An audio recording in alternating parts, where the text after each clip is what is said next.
संगमनेर में संगमनेर बचाओ कृति समिति का धरना जारी। समिति ने मांग की है कि संगमनेर तालुका का विभाजन न किया जाए बल्कि अपर तहसील कार्यालय खारगांव में बनाए जाए और रेलवे लाइन संगमनेर से ही गुजरे। साथ ही संगमनेर को जिला घोषित करने की मांग भी उठाई जा रही है।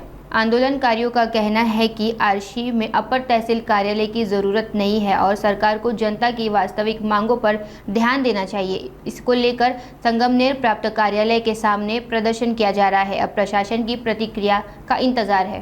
वेळ आली याचं मुख्य कारण मला वाटतं इथे पूर्वीचे सत्ताधारी आणि आताचे सत्ताधारी दोघांनाही सर्वसामान्य संगमनेरकर माणसाचं काही पडलं नाही। दोघंही स्वतःच्या सोयीचं बघतायत।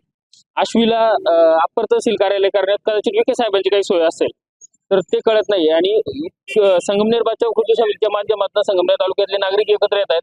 तर त्यांच्या सोबत नाही आता वेगळं काहीतरी करण्यात माजी सत्ताधारी म्हणजे काँग्रेसवाली जे सगळी मंडळी आहेत बाळासाहेब थोरात साहेब आहेत तर त्यांचं काय हेतू इथे कळत नाहीये। म्हणून आमच्यासारख्या सर्वसामान्य माणसांना आता एकत्र येऊन इथं बसावं लागतंय आणि सांगावं लागतंय की हे अप्पर तहसील कार्यालय आश्वीला तुम्ही करून आमच्यासारखी जी जवळची शहराची गावं ती तिकडे जोडणार आहेत। आमचा विरोध आहे त्याला ठाम। आणि पठार भागातली ती दूरची गावं आहेत ज्यांना संगमनेर शहर 50-60 किलोमीटर अंतरावरती आहे, त्यांची तुम्ही अडचण करतायत। तर त्या गावांना तातडीनं तुम्ही दिलासा द्यायचा असेल तिथं अप्पर तहसील कार्यालय करावं। सोबतच जी रेल्वे संगमनेरवरनं जाणार होती ती आश्वीकडे शिर्डीकडे पळवली। दुसरं जिल्हा मुख्यालय संगमनेरला व्हावं ही अनेक वर्षाची प्रलंबित मागणी आहे। तर अप्पर जिल्हाधिकारी कार्यालय तिकडे शिर्डीत करून ठेवलंय ना। दळणवळणाची व्यवस्था आहे आपल्या आदिवासी भागातल्या गोरगरीब माणसाला आजही जायचं ठरलं अप्पर जिल्हाधिकारी कार्यालयात सुद्धा तो संध्याकाळपर्यंत पोहोचू शकत नाही।